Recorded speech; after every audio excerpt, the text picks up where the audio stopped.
अस्सलाम वालेकुम स्टूडेंट्स। आज हम क्वालिटेटिव रिसर्च SOC 609 के लेक्चर नंबर 22 को देखेंगे, जिसमें हमने पढ़ना है part 1 tools for data collection in qualitative research के, जिसमें हमने टॉपिक नंबर 73 से 74 के बारे में पढ़ना है। कुछ इंपॉर्टेंट चीज़ें हैं यहाँ पर, आप ज़रा ध्यान से जो है वो सुनिएगा। जी स्टूडेंट्स, अब हम टॉपिक नंबर 73 पर आ जाते हैं, tools for data collection in qualitative research. एक चीज़ याद रखनी स्टूडेंट्स आपने कि क्वालिटेटिव रिसर्च में रिसर्चर नंबर्स या स्टैटिस्टिक्स कलेक्ट नहीं करता, बल्कि इसमें लोगों के आइडियाज़, ओपिनियंस, फीलिंग्स और एक्सपीरियंसेस को कलेक्ट किया जाता है। ठीक है, अब सवाल ये बनता है कि रिसर्चर डाटा कलेक्ट कैसे करता है। सो याद रखिएगा कि रिसर्चर पहले अपना कंसेप्चुअल फ्रेमवर्क या कह लें कि बेसिक कंसेप्ट क्लियर करता है, यानी उसे पहले पता होना चाहिए कि वो किस टॉपिक पर रिसर्च कर रहा है और किस तरह की इंफॉर्मेशन चाहिए। इसी बुनियाद पर डाटा कलेक्शन के टूल्स डिज़ाइन किए जाते हैं। ठीक है, अब यहाँ पर जो है वो 3 basic tools for data collections use हुई हैं। वो कौन कौन सी हैं? एक तो इंटरव्यू गाइड, दूसरा चेकलिस्ट, तीसरा एक्सेल शीट। अब जो सबसे पहला टूल है वो है इंटरव्यू गाइड। ये एक लिस्ट होती है जिसमें इंपॉर्टेंट क्वेश्चंस लिखे होते हैं। ये सेमी स्ट्रक्चर्ड या अनस्ट्रक्चर्ड हो सकती हैं। इसका फ़ायदा ये है कि रिसर्चर इंटरव्यू के दौरान टॉपिक से बाहर नहीं जा सकता और सारी ज़रूरी इंफॉर्मेशन कलेक्ट कर लेता है। जिस टॉपिक पर जो है वो रिसर्चर रिसर्च कर रहा है उसी से रिलेटेड क्वेश्चंस होते हैं। ठीक है, उसी से रिलेटेड तमाम इंफॉर्मेशन कलेक्ट की जाती हैं। रिसर्चर जो है वो इंटरव्यू के दौरान टॉपिक से बाहर नहीं जाता इसमें। ठीक है, दूसरा टूल चेकलिस्ट है। चेकलिस्ट में रिसर्चर जो है वो रिसर्च के तमाम इम्पोर्टेंट टास्क लिखता है। जब रिसर्चर कोई टास्क कंप्लीट कर लेता है तो उसके सामने टिक लगा देता है। इससे कोई भी इम्पोर्टेंट काम जो है वो भूलता नहीं और रिसर्च अच्छी तरह ऑर्गेनाइज रहती है। तीसरा टूल जो है वो एक्सेल शीट है। एक्सेल शीट का इस्तेमाल कलेक्टेड डाटा को अरेंज और कंपाइल करने के लिए होता है।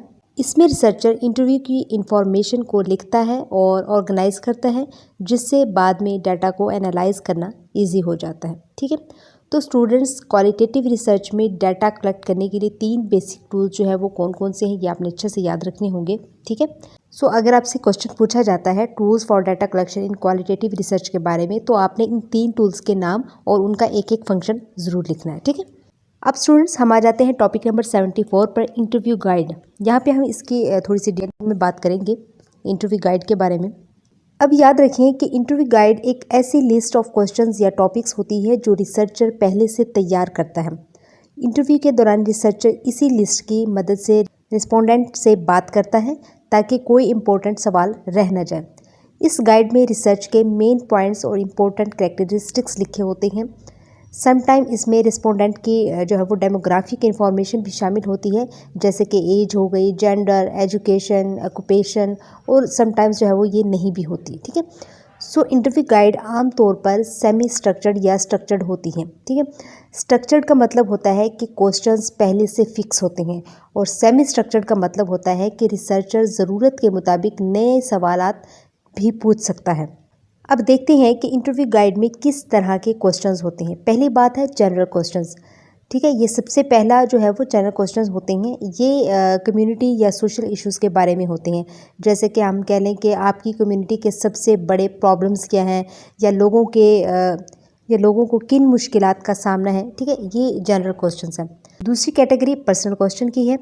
ये रिस्पोंडेंट की पर्सनल इंफॉर्मेशन या पर्सनल प्रॉब्लम्स के बारे में होती है, जैसे कि एग्जांपल ले लेते हैं हम कि आपकी एज क्या है, आपका सोशो इकोनॉमिक स्टेटस क्या है, आपकी जो है वो सबसे बड़ी पर्सनल प्रॉब्लम क्या है, इस मसले के बारे में आपकी क्या सोच है, किसी भी मसले के बारे में बात कर सकते हैं उससे। ठीक है, तीसरी जो कैटेगरी है वो है सेंसिटिव क्वेश्चंस की है।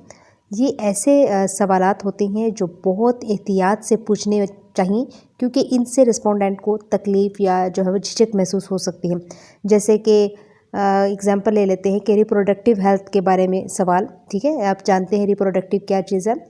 सो ये इसमें जो है वो रिस्पोंडेंट शर्मिंदगी भी महसूस कर सकता है। ठीक है, किसी के क्रिमिनल एक्टिविटीज़ के बारे में सवाल करना। तो ऐसे सवालात पूछते वक्त रिसर्चर को रिस्पोंडेंट की प्राइवेसी और रिस्पेक्ट का ख्याल रखना चाहिए। चौथी कैटेगरी हमारे पास जो है वो कॉमन अंडरस्टैंडिंग क्वेश्चंस की है। ये सवाल ये जानने के लिए होते हैं कि कम्युनिटी के ज़्यादातर लोग किस मसले के बारे में क्या सोचते हैं।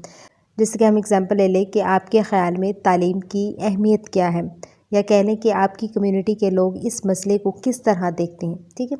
So students interview guide researchers के लिए एक रोड मैप की तरह होती है जो इंटरव्यू को ऑर्गेनाइज रखती है। और इसमें जो 4 टाइप्स के क्वेश्चन शामिल होते हैं वो कौन कौन से हैं? General questions, personal questions, sensitive questions और कॉमन अंडरस्टैंडिंग क्वेश्चंस। ठीक है। सो आपने ये कैटेगरीज के नेम भी अच्छे से याद रखने हैं। क्लियर? तो स्टूडेंट्स यहाँ पे आपका लेक्चर नंबर 22 भी कंप्लीट हो जाता है। यहाँ पे आप देख सकते हैं नेक्स्ट लेक्चर स्टार्ट हो जाता है। उम्मीद करती हूँ आपको चीज़ें क्लियर हुई होंगी। इंशाल्लाह मिलते हैं नेक्स्ट लेक्चर में। इजाज़त दीजिएगा। Thank you so much and अल्लाह हाफिज़।